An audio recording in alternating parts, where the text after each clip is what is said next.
today this is going to be another journal vlog, and it's actually going to be like a part two to the one I did a week or so ago about when things don't go as you planned. So this one won't be very long. I've just had a little bit of time to reflect on that and just kind of wanted to document some additional things that happened. So, as I told you, I was supposed to leave on July the 31st, and I ended up missing my plane.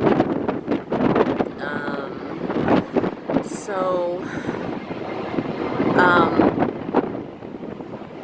as I stated initially, I was extremely angry, like really angry.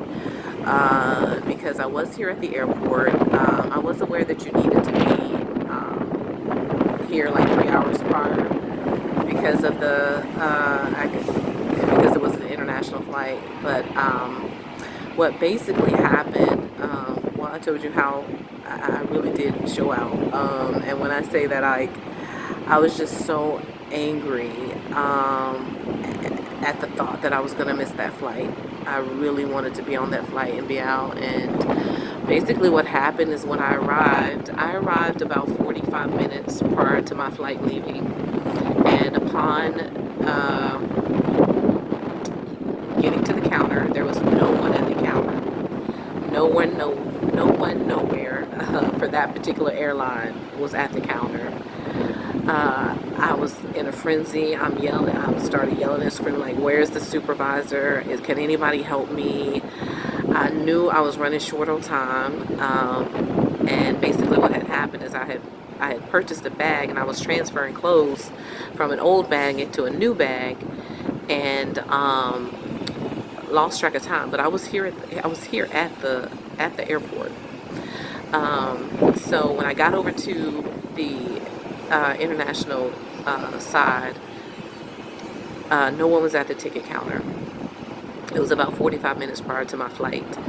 And so, as I stated, I spent about 20-30 minutes just asking for help, trying to get a supervisor, trying to get anybody that could help me get the ticket, and so I could get through TSA. I only had one bag to check, so I know I could have made it on that flight, and I couldn't find anyone.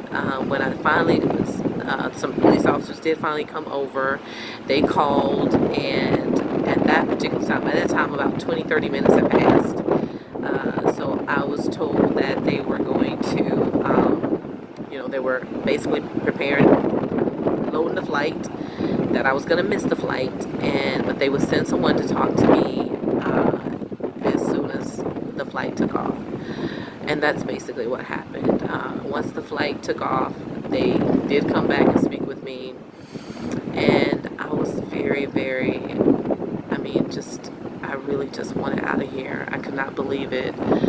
But like I said before, I did have a certain level of peace simply because I really hadn't done all the research about what was required with COVID.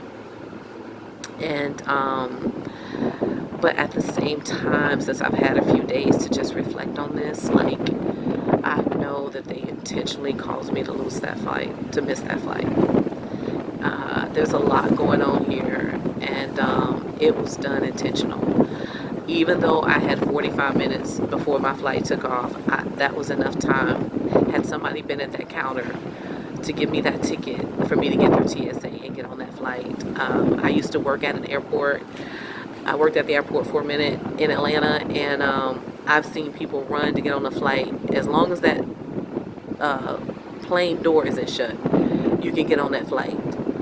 And even with 45 minutes, I had enough time, had someone been at that counter to get that ticket and get on that flight. They did it intentionally. They did it intentionally to cause me to miss that flight. And on top of that, I did end up getting a partial refund, but I'm still out of almost $300. And I spent almost $700 for that ticket. It was a one-way ticket, which was excessive. So nevertheless, again, I've accepted it. on some level, because I did need to kind of do some more research about the whole COVID thing. But in the same breath, like, it was done intentionally. I just know it. I know that it was done intentionally. There's something really weird going on here, and they did it so that they could carry out this plan they've got going on. I'm just, I'm beyond the anger, but it's like I don't understand why somebody would want to keep you in a place where you're being mistreated, and yet they don't want you to go. It's just really crazy. It's a really crazy situation. I say all the time, if there's someone that I don't like, I don't hang out with them. You know what I'm saying? People don't typically hang out with or keep around people they don't like. And for me, this is what I'm dealing with. I'm dealing with this weird phenomena. I don't know what to call it. Of these people are doing everything to make my life miserable, to torment me, and yet they don't want to let me go. It's crazy. It's really crazy. And the only thing that I can come up with for that is that they must be benefiting somehow by me being here. They must be benefiting somehow by me being here, when in the same breath they're torturing me, they're putting things in my food, they're making me sick. There's all these things going on, and yet they don't want to let me go. It really totally reminds me of the children of Israel, when they were trying to get out of when the Lord said it was time for them to get out of Egypt, and Pharaoh wouldn't allow them.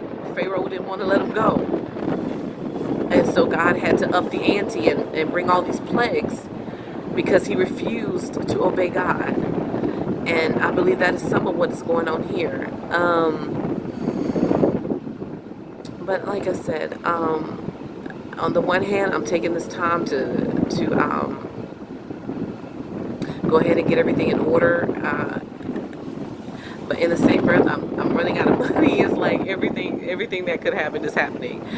And yet I have made a decision that if I have to leave here with nothing, if all I can do is buy this plane ticket and get out of here, I'm getting out of here. I cannot stay here. This is not my home. And I'm not sure where home is anymore, quite frankly. But I cannot stay here. My health is at stake.